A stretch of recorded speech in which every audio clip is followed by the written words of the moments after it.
இன்றைக்கி எல்லாருக்கும் பிடிச்ச பீஸா பைட் ரெசிபி தாங்க பார்க்க போகிறோம். ஓவன் இல்லாமல் எப்படி தவால செய்யலான்னு பார்க்கலாம். வாங்க வீடியோக்குள்ளே போகலாம். டோ ரெடி பண்ணுறதுக்காக இப்போது 2 கப் மைதா, 1/4 table spoon baking soda, salt தேவையான அளவு, instant east 1 teaspoon, butter 2 table spoon போட்டு இது நல்லா சப்பாத்தி மாவு பண்ணிடுற மாதிரி பால் மட்டும் ஊற்றி பனைஞ்சு எடுத்துக்கோங்க. 1/2 கப் பால் கரெக்டாக இருக்கும். உங்களுக்கு பால் கூடையோ குறைச்சி தேவைப்பட்டால் தண்ணி எதுவும் ஆட் பண்ணக்கூடாது. பால் மட்டும் போட்டு இதை மாதிரி நல்லா மிக்ஸ் பண்ணி கொடுத்து ஒரு டோவாக ரெடி பண்ணி எடுத்துக்கலாம்.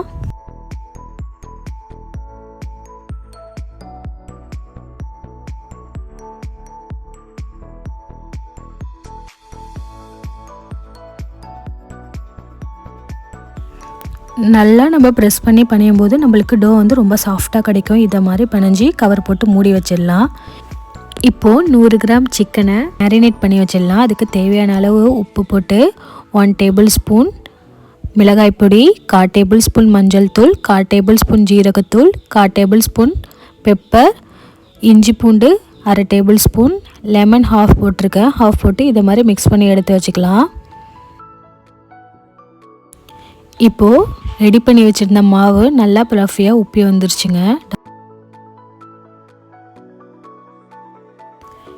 இதை மாதிரி மைதா டஸ்ட் பண்ணி விட்டுட்டு நம்ம ரெடி பண்ணி வச்சுருக்கிற டோவை ஒரு சப்பாத்தி கட்டை வச்சு இதை மாதிரி ஃபுல்லாக திரட்டி எடுத்துக்கலாம்.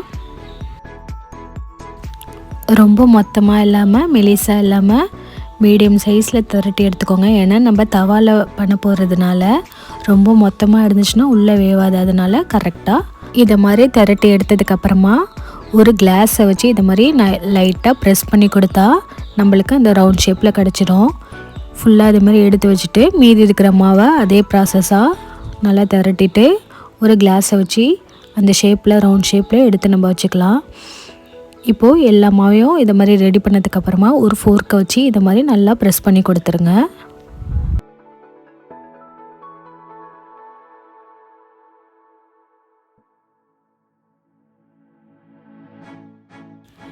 இப்போது ஒரு பேனில் லைட்டாக ஆயில் விட்டு நம்ம ரெடி பண்ணி வச்சுருக்க சிக்கனை இதில் ஃப்ரை பண்ணி எடுத்துக்கலாம். டீப் ஃப்ரை பண்ணணும்னு அவசியம் இல்லைங்க. நான்ஸ்டிக் பேனில் இது மாதிரி லைட்டாக ஆயில் விட்டு நல்லா ஃப்ரை பண்ணி எடுத்தால் போதும்.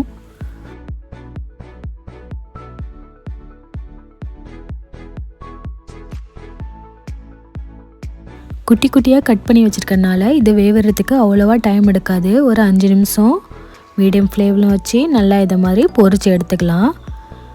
இப்போது சிக்கன் ரெடி ஆகிடுச்சுங்க. ஸ்டவ் ஆஃப் பண்ணிவிட்டு இது தனியாக ஒரு பிளேட்டில் எடுத்து வச்சுக்கலாம்.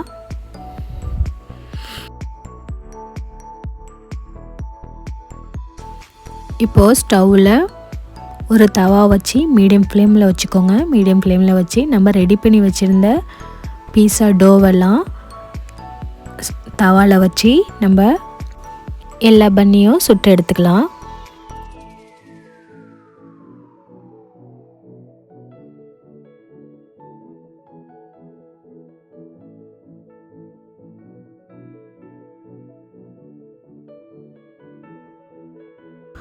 இந்த ஸ்டேஜில் நம்மளுக்கு இப்போது பீஸா பன் ரெடி ஆகிடுச்சுங்க. இதை தனியாக எடுத்து வச்சிடலாம்.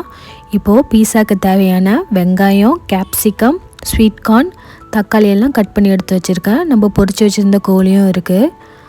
இப்போது அந்த பன்னை வச்சு அதுக்கு மேலே பீஸா சாஸ், நம்ம கட் பண்ணி வச்சுருக்க வெஜிடபிள்ஸ், அதுக்கு மேலே சிக்கன், துருவி வச்சுருக்க மொசரல்லா சீஸ் இதெல்லாம் இதை மாதிரி அரேஞ்ச் பண்ணிக்கலாம்.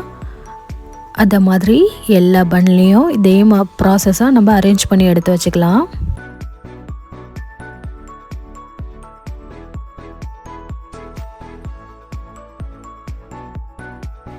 நம்ம எல்லா பன்லேயும் அரேஞ்ச் பண்ணி எடுத்ததுக்கப்புறமா லாஸ்ட்டாக மேலே சில்லி ஃப்ளேக்ஸ் தூவி விட்டுக்கோங்க.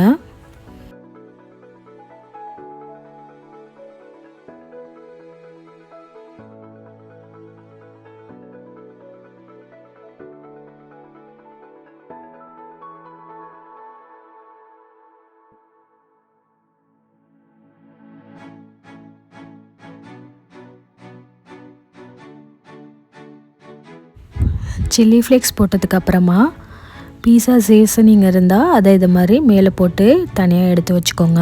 இதை மாதிரி எல்லாமே ரெடி பண்ணியாச்சு. இப்போது ஒரு பேனில் நம்ம ரெடி பண்ணி வச்சுருந்த பீஸாவை எல்லாம் இதை மாதிரி அரேஞ்ச் பண்ணி வச்சுக்கிட்டு மீடியம் ஃப்ளேமில் வச்சு ஒரு கவர் போட்டு மூடி எடுத்துட்டா அந்த சீஸ் எல்லாம் மெல்ட் ஆகி பீஸா வந்து நம்மளுக்கு அழகாக கிடச்சிடுங்க.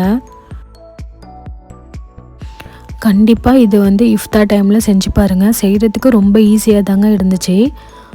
அந்த டோ மட்டும் நம்ம ரெடி பண்ணிட்டா போதும். இது எல்லாம் வீட்டில் இருக்கிற வெஜிடபிள்ஸ் என்ன இருக்கோ அதை வச்சு நீங்கள் அரேஞ்ச் பண்ணிக்கோங்க. இதை மாதிரி தவாவில் வச்சதுக்கப்புறமா ஒரு லிட்டு போட்டு மூடி ஒரு 5 நிமிஷம் அந்த சீஸ் மெல்ட் ஆகிற மாதிரி வச்சு எடுத்தால் டேஸ்டியான பீஸா பைட் ரெடி ஆகிடுங்க. கண்டிப்பாக ட்ரை பண்ணி பார்த்துட்டு எப்படி இருக்குன்னு சொல்லுங்கள். என்னோடய சேனலை யாராவது புதுசாக பார்க்குறீங்கன்னா சப்ஸ்கிரைப் பண்ணுங்கள். இந்த வீடியோ பிடிச்சிருந்துச்சின்னா உங்கள் ஃப்ரெண்ட்ஸுக்கு ஷேர் பண்ணி விட்டுட்டு ஒரு லைக்கை மட்டும் தட்டி விட்டுருங்க. நெக்ஸ்ட் வீடியோவில் மீட் பண்ணலாம். தேங்க்யூ.